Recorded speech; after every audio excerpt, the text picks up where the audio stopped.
다 함께 기도하심으로 5월 14일 토요일 새벽 예배를 하나님 앞에 드리겠습니다. 하나님 아버지, 오늘도 새날을 허락하여 주시고 하나님 앞에 우리의 삶을 내어드리고 하나님의 손길을 구하며 기도하게 하심을 감사합니다. 하나님으로 우리의 삶을 채워주셔서 악한 것들이 틈타지 못하게 하시고 하나님의 뜻을 이루어드리는 오늘 하루의 삶이 될 수 있도록, 그리고 매일의 삶이 될 수 있도록 인도하여 주시옵소서. 예수님의 이름으로 기도합니다. 아멘. 찬송가 86장 찬송하겠습니다.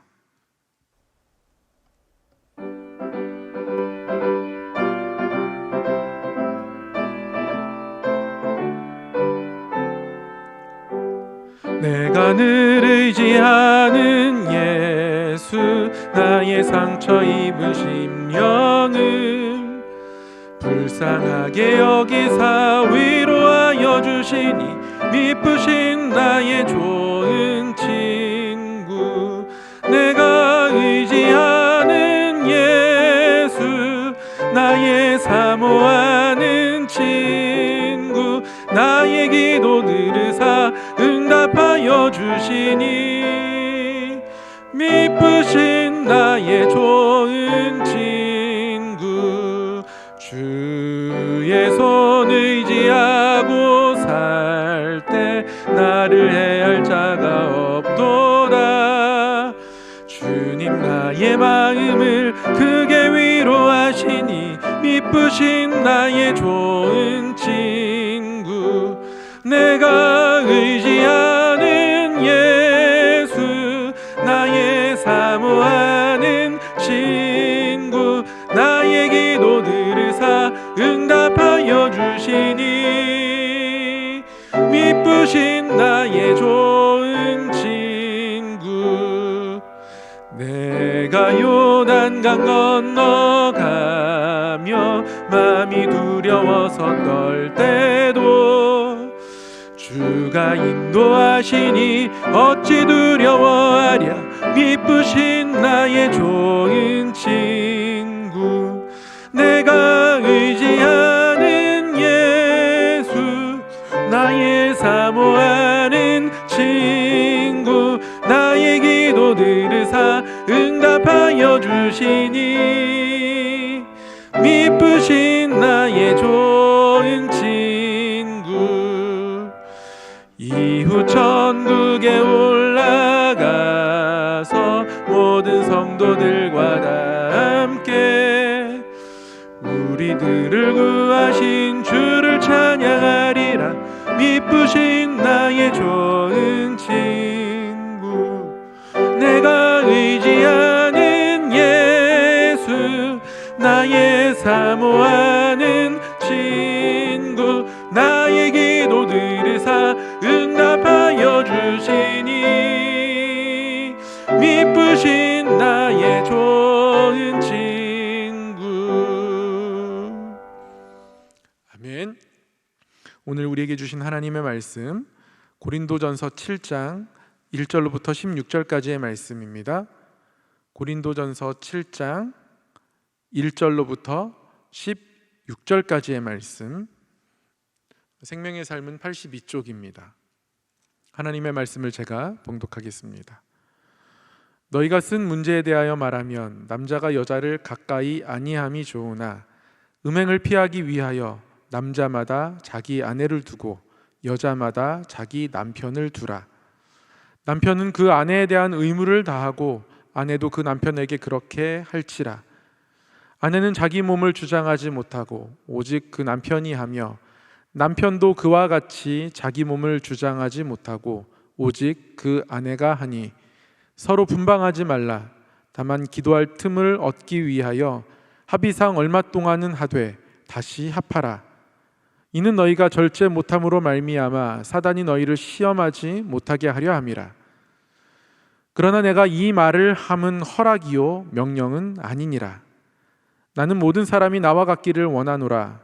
그러나 각각 하나님께 받은 자기의 은사가 있으니 이 사람은 이러하고 저 사람은 저러하니라. 내가 결혼하지 아니한 자들과 과부들에게 이르노니 나와 같이 그냥 지내는 것이 좋으니라. 만일 절제할 수 없거든 결혼하라. 정욕이 불같이 타는 것보다 결혼하는 것이 나으니라. 결혼한 자들에게 내가 명하노니 명하는 자는 내가 아니요 주시라. 여자는 남편에게 갈라서지 말고 만일 갈라섰으면 그대로 지내든지 다시 그 남편과 화합하든지 하라. 남편도 아내를 버리지 말라. 그 나머지 사람들에게 내가 말하노니 이는 주의 명령이 아니라 만일 어떤 형제에게 믿지 아니하는 아내가 있어 남편과 함께 살기를 좋아하거든 그를 버리지 말며 어떤 여자에게 믿지 아니하는 남편이 있어 아내와 함께 살기를 좋아하거든 그 남편을 버리지 말라. 믿지 아니하는 남편이 아내로 말미암아 거룩하게 되고 믿지 아니하는 아내가 남편으로 말미암아 거룩하게 되나니 그렇지 아니하면 너희 자녀도 깨끗하지 못하니라.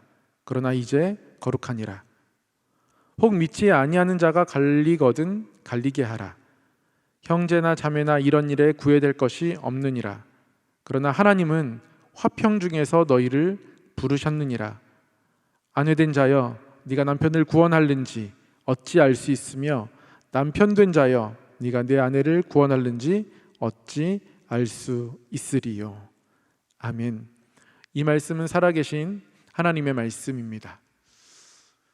오늘도 하나님 앞에 우리의 삶을 내어드리고 또 하나님의 손길을 구하며 기도하던 자리에 나오신 우리 성도님들 진심으로 축복합니다. 하나님의 은혜와 사랑이 하루의 삶 가운데에 또 매일의 삶 가운데에 풍성히 임하길 주님의 이름으로 축복합니다. 오늘은 결혼에 대해서 또 가정에 대해서 특히 부부에 대해서 우리에게 하나님의 뜻을 가르쳐주고 계십니다. 고린도 교회는 사도 바울에게 편지를 보내면서 몇 가지 질문을 적어 보냈습니다. 그래서 오늘 7장 1절에 보면 너희가 쓴 문제에 대하여 말하면 이라고 시작합니다. 고린도 교회가 사도 바울에게 질문하는 것들이 있었습니다. 이런 문제, 저런 문제, 이런 상황, 저런 상황에 대해서 우리가 어떻게 해야 될지 모르겠습니다. 가르침을 주십시오. 그래서 결혼에 대해서 또 우상 제물을 먹는 것에 대해서 사도의 권리에 대해서 또 예배 때 모임 때 여자가 머리를 가려야 하나 그렇지 않은가, 은사는 어떻게 사용해야 하나, 방언이 너무 심한데 어떻게 해야 하나, 부활은 또 어떻게 이루어지는 것인가 등등의 질문을 사도 바울에게 적어보냈습니다. 그래서 7장 이하에서는 너희가 쓴 문제에 대해서 고린도 교회가 바울에게 질문한 질문들에 대해서 대답합니다. 그중 7장은 결혼에 관한 이야기입니다. 남자가 여자를 가까이 하는 것,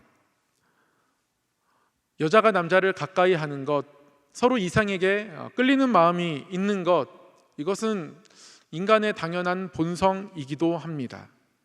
그런데 이 본성이 때로는 선하게 사용될 때가 있고요, 이 본성이 때로는 사단의 시험의 도구가 될 때도 있습니다. 고린도 교회에는 극단적인 자유방임주의를 표방하는 사람들이 있었습니다. 6장에도 나타나 있지만 모든 것이 가하다 이야기하면서 자기 생활에 대해서 아주 문란함에도 불구하고 괜찮다, 우리 몸이야 뭐 이미 버린 것이다, 영혼만 깨끗하면 되지, 뭐 이런 논리들을 앞세우며 아주 자유스럽게 살아가는 사람들이 있었습니다. 그런데 뭔가 이렇게 자유롭게 살아가는 사람들이 있으면 정반대편에 서는 사람들이 생기기 마련인데요, 반대의 경우도 있었습니다. 아주 극단적인 금욕주의, 우리 몸에 세상의 것들을 물들게 하면 안 된다, 음식도 아주 가려 먹어야 하고, 심지어는 부부간에 합방을 하는 것, 그것까지도 더러운 것이다, 피해야 한다, 그거 하나님의 뜻 아니다, 그거 죄다, 그렇게 말하는 사람들도 있었습니다. 모든 것이 가하다며 아주 자유로운 사람들, 너무 지나치게 금욕을 추구한 나머지 하나님 안에서 누릴 수 있는 것조차 누리지 못하고 죄라고 여기며 그렇게 가르치고 이야기하는 사람들, 양극단이 있었다는 것이죠. 여러분, 이렇게 양극단이 있으면 그 가운데 있는 많은 사람들이 힘듭니다. 어떤 게 맞는 것일까? 어떤 게 주의 뜻일까? 그러니 아마 사도 바울에게 편지를 보냈을 겁니다. 너무 힘들어서, 많은 사람들이 혼란스러워하니까. 그런데 이런 혼란스러움 가운데에 어떤 일들이 있냐면 왠지 아내와도 남편과도 합방하는 것이 죄라고 말하는 금욕주의자들, 그 가르침을 계속 듣다 보니까 부부 생활이 뭔가 소홀해지는 것이죠. 그러다 보니까 오히려 다른 음욕이 일어나 세상의 어떤 방법들로, 옳지 않은 방법들로, 더러운 방법들로 이것을 해결해야 하나, 그런 마음들, 그런 생각들이 자연스럽게 생겨난 겁니다. 사단에게 틈을 주기 시작한 거죠. 특별히 그래서 창녀를 찾아가는 사람들도 있었고요. 그래서 6장에서는 창녀와 몸을 합하는 것은 안 된다 분명히 금하고 있습니다. 이런 혼란이 있는데, 그래서 사도 바울이 차근차근 가르쳐 줍니다. 먼저 1절에 보니까 남자가 여자를 가까이 아니함이 좋다. 남자에게는 기본적으로 성적인 욕구가 있을 텐데 여자를 가까이 하는 것을 조심해야 한다. 그러면 아내에 대해서는 다르죠. 2절에 보니까 음행을 피하기 위하여 남자마다 자기 아내를 두고 여자마다 자기 남편을 두라. 가정이 서로에게 힘을 주는 그런 아름다운 관계이기도 합니다. 하나님이 에덴 동산에서 아담 홀로 있는 것이 그렇게 좋아 보이지 않으셔서 아담의 동반자로 하와를 지으시고 가정을 만들어 주셨습니다. 서로에게 좋은 영향을 끼치는 그런 관계입니다. 서로를 세워주고 서로를 격려하는 관계가 기본적인 부부 관계입니다. 그런데 그와 더불어 이 부부 관계가 음행이 교회에 퍼지는 것을 막아주는 질서의 테두리의 역할을 한다라고 사도 바울이 가르쳐 줍니다. 결혼해서 남편과 아내가 서로를 두고 너 결혼 꼭 해야 돼? 결혼하게 되면 부부가 서로 관계를 맺게 되고 그러면 그거 몸의 죄를 범하는 거야. 이런 식으로 말하는 금욕주의자들에 대해서도 다시 한번 그들의 가르침을 바꾸어 줍니다. 아내 두는 것 괜찮다. 남편 두는 것 괜찮다. 오히려 이것 때문에 음행을 피하게 된다. 공동체가 더러워지는 것을 막아준다. 그렇게 부부관계는 하나님의 선한 도구다. 하나님께서 인정하신다, 기뻐하신다, 가르쳐 주는 겁니다. 그러면서 남편은 아내에 대한 의무를 다하고 아내는 자기 몸을 주장하지 못하고 오직 남편이 하고 남편도 그와 같이 자기 몸을 주장하지 못하고 오직 그 아내가 한다. 제 몸이 아내 것이고 아내의 몸이 저의 것이다. 서로에게 속하여 있다. 다른 것에게 내어줄 수 없다고 말하는 것이죠. 부부관계는 그런 것이다. 몸을 서로 주장하는 관계다. 부부 사이에 어떤 사랑의 관계를 이루어감에 있어서 부부가 합하는 것, 그것 괜찮은 것이다. 사도 바울이 분명히 기록하고 있습니다.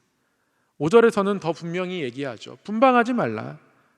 기도할 틈 얻는 것 외에는 분방하지 말라. 기도할 동안 기도에 집중하기 위해서 잠시 분방하는 그것도 서로 합의하에 해야 한다. 서로를 소중하게 아껴주고 서로를 존중해 주는 것에 대해서 사도 바울은 아주 강하게 그리고 아주 중요하게 생각하며 권면하고 있습니다. 이런 부부관계가 깨어지면 사단에게 시험받는 틈을 내어줍니다.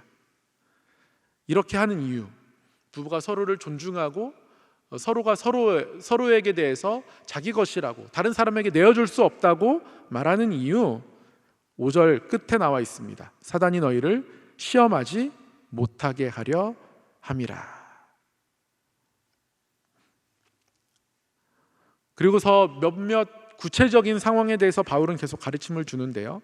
모든 사람이 나와 같기를 원한다 이야기합니다. 그러면 결혼하지 않는 사람들은 선한 하나님의 도구를 거부하는 것인가? 그렇지 않죠. 바울이 부부관계를 강조하는 이것은 그것을 허락하는 것이지 꼭 그렇게 해야 한다, 명령하는 것은 아니다 라고 이야기하면서 7절에 나와 같이 되기를 원한다. 모든 사람이 나와 같았으면 좋겠다. 무슨 말입니까? 사도 바울은 결혼하지 않았죠. 하나님의 일에 사역에 집중하기 위해서 목숨 걸고 사역하기 때문에 결혼을 포기했습니다. 그리고 내가 결혼을 포기했다는 사실이 하나님 앞에서 기쁨의 헌신이었습니다. 내 마음을 다해 드리는 나의 순전한 결단이었습니다. 그런 마음으로 하나님께 삶을 드리기 위해서, 하나님 앞에 헌신하기 위해서 결혼을 기꺼이 기쁜 마음으로 내려놓을 수 있는 것, 나와 같은 이런 삶을 사는 것, 나는 이것도 굉장히 좋다고 생각한다. 이거 굉장히 좋은 것이다 가르쳐 주는 것이죠. 그래서 결혼하지 않은 과부들에게 격려합니다. 하나님의 선한 도구에서 벗어나는 것이 아니라 나와 같이 그냥 지내는 것 괜찮다. 그러나 혹시 정욕이 일어나서 홀로 사는 생활이 힘들거든 결혼해라. 자꾸 그런 마음으로 사단에게 틈을 내어주는 것보다 그것이 낫다. 사도 바울은 계속적으로 우리의 정욕이 사단의 도구되는 것을 경계하고 있습니다. 10절부터는 결혼한 자들에게 말합니다.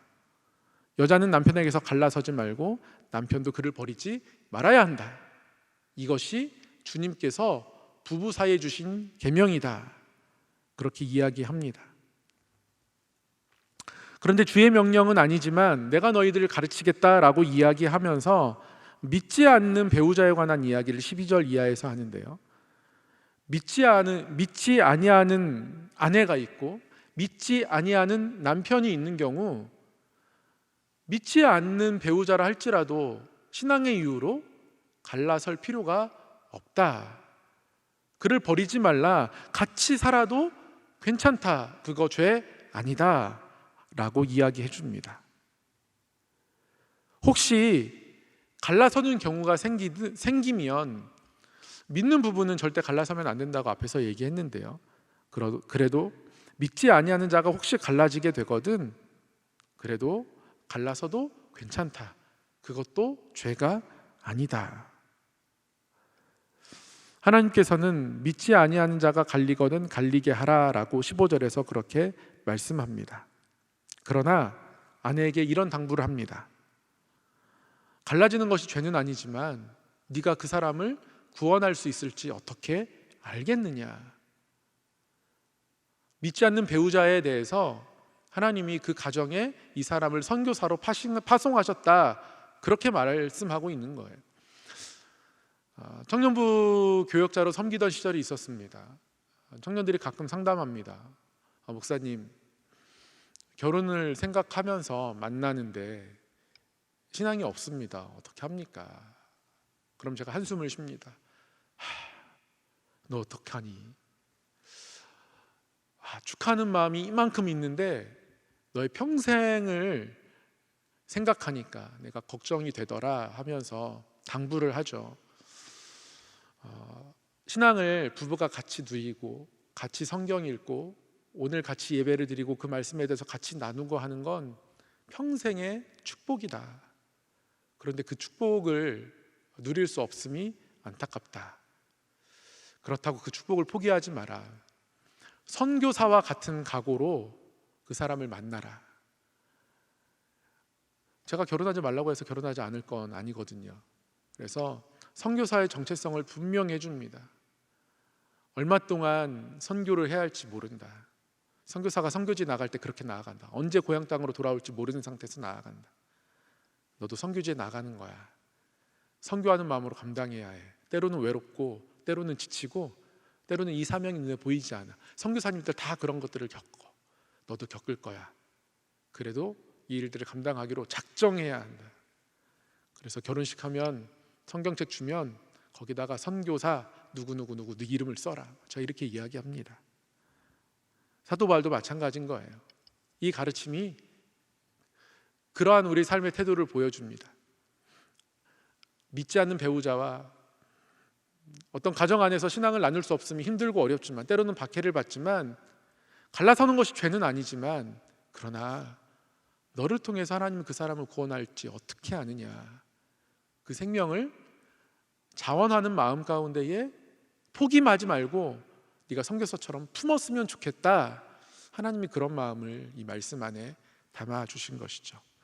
사랑하는 성도 여러분, 어떤 가정의 모습으로 살고 계십니까? 부부는 서로에게 속한 존재입니다. 그러니 부부에게 몸을 내어주고 마음을 내어주고 서로 품어주고 안아주는 관계가 되어야 합니다. 때로는 결혼을 못할 때가 있습니다.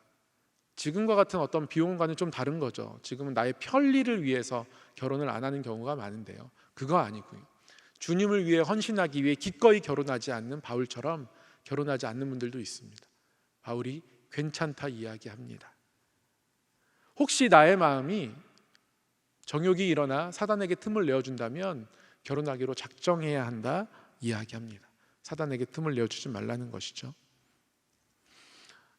믿음 안에서 하나 된 부부 갈라서지 말라고 이야기하고 있고요, 혹시 믿지 않은 남편, 아내가 있지만 믿음이 다르다는 이유로도 갈라서지 말라.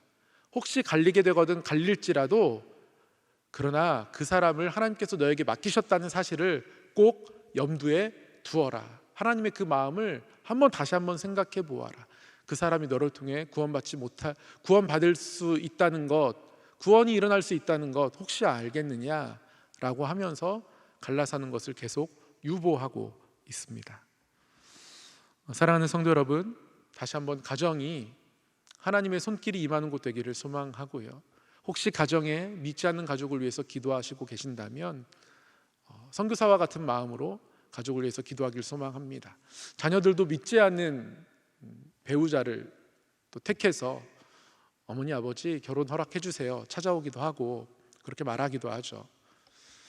그런 가운데서 선교사와 같은 마음, 이 사람을 하나님 구원해 주십시오라는 그 마음을 우리가 품어내기를 소망합니다.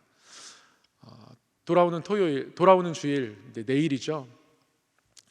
온마음 전도 출정식이 있습니다. 태신자를 작정합니다. 태신자 카드, 그리고 또 온라인으로 교회 카톡 채널에서 홈페이지에서 아마 태신자를 작정하실 수 있을 겁니다. 이번에 나눠드린 태신자 카드에 보면 태신자를 위한 기도문이 있습니다. 기도문을 성경책에 꽂아 놓으시고 자녀들의 이름을, 가족들의 이름을 부르고 또 태신자 카드에 기록하면서 다시 한번 여러분이 선교사된 마음을 회복하시기를 원합니다. 하나님은 우리의 마음을 사단에게 내어주지 않고 오히려 우리 마음이 주님의 마음과 같아져서 영혼을 구원하는 일에, 그리고 영혼을 살리는 일에 우리가 함께 나아가기를 원하고 계십니다. 이 결혼의 일들을 말씀하시면서도 그러한 하나님의 마음이 묻어납니다. 그러한 일들 가운데 나아가고 그러한 하나님의 마음을 같이 품어내는 우리 모든 성도님들이 되길 간절히 소망합니다. 기도하겠습니다. 사랑의 하나님 아버지, 오늘도 귀한 말씀을 주셔서 감사합니다. 부부 관계가 하나님이 만들어주신, 하나님이 맺어주신 선한 울타리임을 다시금 깨닫습니다. 서로 사랑하게 하시고 서로 품게 하여 주시옵소서. 혹시 믿지 않는 가족들에 대해서는 다시 한번 선교사 같은 마음을 품어가며 하나님의 마음으로 또 하나님의 눈물로 기도하게 하여 주시옵소서. 하나님, 살아가는 이 온 땅 가운데에 하나님의 손길이, 하나님의 은혜가, 하나님의 긍휼이 필요합니다. 우크라이나 땅을 긍휼히 여겨주시고 그곳에서 총성이 멈추게 하여 주시옵소서. 빈곤함과 질병과 아픔으로, 전쟁으로 신음하고 고통받는 곳곳마다 하나님의 손길을 드러내 주시옵소서. 하나님 아버지, 북한 땅 하나님께서 붙들어 주시옵소서. 코로나가 급 확산되어 많은 어려움을 겪고 있습니다. 민족들을 불쌍히 여기시고 악한 정권은 무너뜨리시며 다시 한번 하나님의 사랑으로 또 하나님의 복음 안에서 남과 북이 하나 되는 은혜들을 허락하여 주시옵소서. 이 땅의 분열과 갈등이 큽니다. 빈부의 격차가 점점 벌어집니다. 새로운 계급들이 생겨납니다.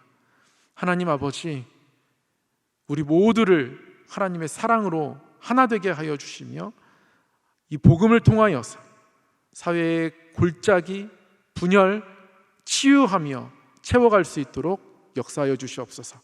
그렇게 하나님의 복음을 맡기셔서 이 세상의 빛으로 우리 교회를 세워주셨사오니 우리 안산제일교회 붙들어 주시되 원로 목사님의 신원을 강건하게 하여 주시고 우리 악무리를 끌어가는 담임 목사님 도시의 필요에 민감히 반응하게 하시고 사랑과 지혜로 우리 교회를 목양해 갈 수 있도록 인도하여 주시옵소서.